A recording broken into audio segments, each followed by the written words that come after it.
Okay, it's all about determination. There's things about determination you need to know.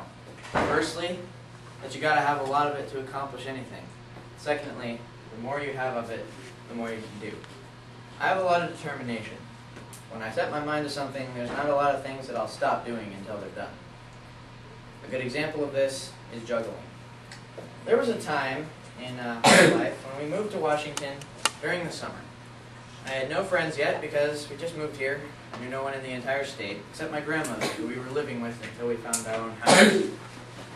And my grandmother had an apartment with a shared backyard with this entire line of apartments with no kids that I knew anything about. So this time I had no video games, no TV, and no friends. So as you can imagine, the days were very, very long and extremely boring. And I found that because my grandma was taking care of an Alzheimer's patient who had a walker, and sometimes on the walkers they put tennis balls on the bottom of them. So my grandma bought this box of tennis balls and put a couple of them on the bottom of the walker, and she had like 14 tennis balls in this box that she had nothing to do with. And I was like, that is literally the only object in this house that I can do anything with right now. So I picked up 3 tennis balls, which is the worst thing to learn juggling with because they're bouncy and they tend to bounce out of your hand, but it's also the best thing to learn with. And the reason is because if you can learn to juggle with tennis balls, pretty much any circular object becomes pretty easy. So I went out into my backyard with 3 tennis balls and I learned to juggle. It took me several hours of standing there doing nothing but throwing balls in the air. So you can imagine the determination and boredom that went into this subject. But it's kind of amazing that I learned from a cartoon. I watched a show when I was little called The Story Keepers, which is a Christian show, and in one of the episodes, there's a circus boy who juggles. And believe it or not, this cartoon juggling taught me the motions for juggling, and I based my entire learning off of this kid from a cartoon. It was pretty awesome. So I went out there and I knew the motions. He just sort of went like this, and the balls went under each other.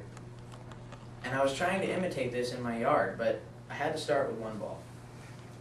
The first step to juggling is just to get a feel for it. You got to be able to throw the ball at relatively the same height from hand to hand. Do that for about, 5 minutes, no much longer, until you've got a good feel for it, because believe it or not, you'll start by not catching it or throwing it too high or getting off balance, and you just want to be used to it. Then you switch to 2 balls.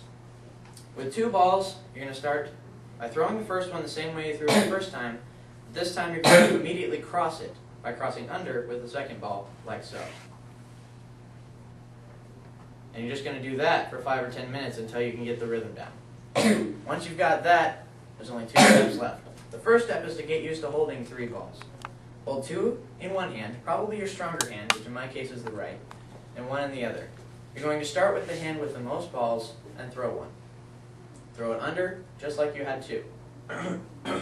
And just keep doing that with 1 ball in your other hand until you've gotten used to it. Once you got the feel, this is the difficult part.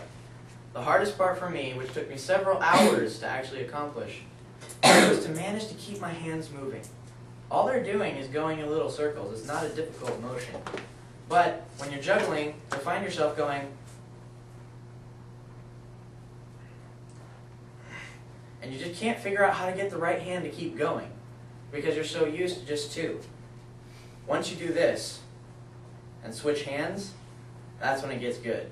You start being able to switch, and before long, you can just juggle and juggle and juggle all day. So after hours of practice based on a cartoon, I can do this.